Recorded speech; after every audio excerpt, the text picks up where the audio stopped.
Hi hello, నేను మీ తిరుమల అండి.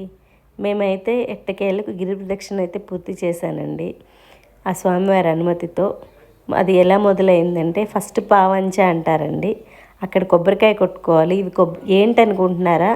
మొదటి పావంచ అండి. బయలుదేరేటప్పుడు అందరూ కొట్టిన కొబ్బరికాయలు అవి. అలా కొబ్బరికాయ కొట్టి స్టార్ట్ అవ్వాలి.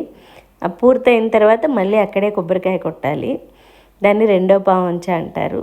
మేము అలా కొబ్బరికాయ కొట్టుకొని గోవింద నామస్మరణ చేసుకుంటూ రాత్రి 9 గంటలకు బయలుదేరాము. అలా తిరిగి వచ్చేసరికి ఉదయం 8:30 అయింది. చివరి 7 కిలోమీటర్లు ఉంటుంది చూడండి, అదైతే మనం నడవనవసరం లేదండి. అలా నిలబడితే వెనకాల వాళ్ళు అలా నెట్టుకుంటూ వెళ్ళిపోతారనమాట. అడుగు తీసి అడుగు పెట్టడానికి కూడా మనకి గ్యాప్ ఉండదు. అలా ఉన్నారు మామూలుగా భక్తులు. అలా వెళ్ళి ఆ గిరి ప్రదక్షిణ పూర్తి చేసుకున్నాము. ఇంకపోతే ఆ స్వామివారి మహత్యం అండి. ఆ స్వామివారి చరిత్ర ఏంటంటే, అది ప్రహ్లాదుడు కట్టించిన గుడి అంట. ఆ స్వామివారి కొండ మీద ఒక పుట్టలో ఉండేవాడంట. ఒక రాజు ఆయన్ని కనుగొని ఆ గుడి ప్రతిష్ఠ చేశారంట. చేసిన తర్వాత స్వామి చెప్పారంట, నేను నిజరూప దర్శనం ఒక అక్షయ తృతీయ రోజు మాత్రం, అంటే ఆ రోజు కనుక్కున్నారనమాట స్వామిని. ఆ రోజు మాత్రం అక్షయ తృతీయ రోజు మాత్రమే నిజరూప దర్శనం ఇస్తాను, మిగిలిన రోజులంతా నేను చందనాలంకారంతోనే ఉంటానని చెప్పారంట. అక్షయ తృతీయ మొదలు ఆషాఢ పౌర్ణమి వరకు స్వామివారికి చందన లేపనం చేస్తూనే ఉంటారు. మనము ఆ స్వామివారిని చందన లేపనంతోనే దర్శనం చేసుకుంటాము. చూడడానికి శివలింగమా అన్నట్టు ఉంటారు స్వామి. ఆ తిరునామాలతో ఆ స్వామి మూర్తి అద్భుతంగా ఉంటుంది. మీరు దగ్గరలో ఎవరైనా ఉన్నవాళ్ళు ఆ అక్షయ తృతీయ రోజు వెళ్ళి దర్శనం చేసుకోండి. ఆ చల్లని చూపులతో స్వామివారు బాగా దీవిస్తారంట. ఆ చందన లేపనంతో బయటకు వచ్చిన స్వామి, దానికోసం చాలామంది భక్తులు ఎక్కడెక్కడి నుంచో వస్తారంట. అది చాలా ప్రసిద్ధి. వీలైన వాళ్ళు వెళ్ళి దర్శించుకోండి. ఆ ప్రహ్లాదుడి చరిత్ర కదండి. స్వామి ప్రహ్లాదుడిని ఎన్ని రకాలుగా రక్షించాడో మీకు తెలుసు కదా. అలాగే మనల్ని కూడా ఆయన రక్షిస్తూనే ఉంటాడంట. ఆయన గిరి ప్రదక్షిణ చేస్తే మనిషికున్న 2 భయాలు పోతాయంటండి. ఒకటి ప్రాణభయం, అంటే అపమృత్యు దోషం అంటారు కదా, అది ఉండదంట. ఇంకోటి వచ్చి అప్పుల బారి నుంచి బయటపడతారంట భక్తులు.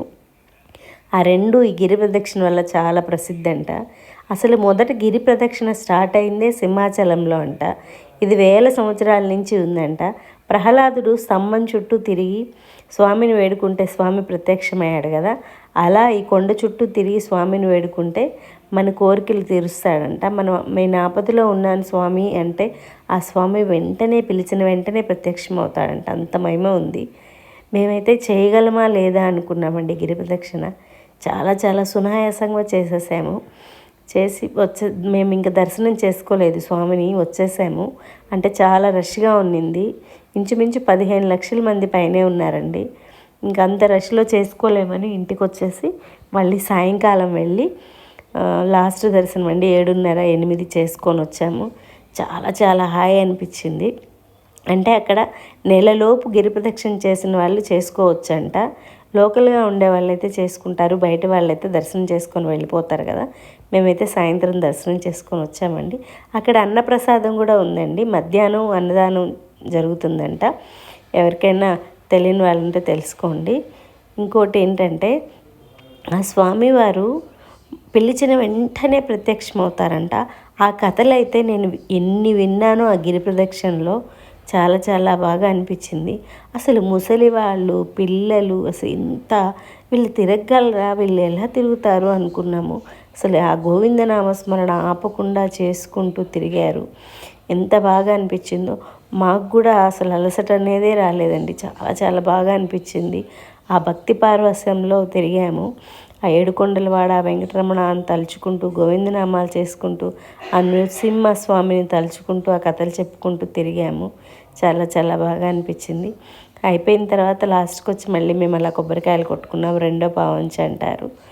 Thank you very much. Govinda.